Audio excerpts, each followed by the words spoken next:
کسی کے ذات کا مذاق اڑایا جاتا ہے، کسی کے چال کا مذاق اڑایا جاتا ہے، کسی کے انداز بیان کا مذاق اڑایا جاتا ہے۔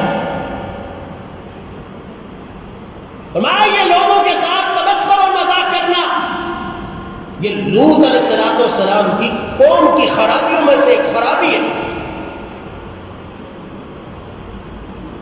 قرآن نے تو صرف ایک وجہ بیان کی ہے، احادیث میں 10 عیوب ہیں۔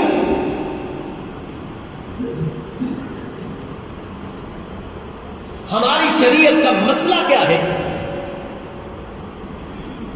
کہ کسی آدمی کی طرف تیر و تلوار کا اشارہ کرنا بھی ناجائز ہے۔ مذاق کے ساتھ کسی کی طرف تیر یا تلوار کا مذاق کے طور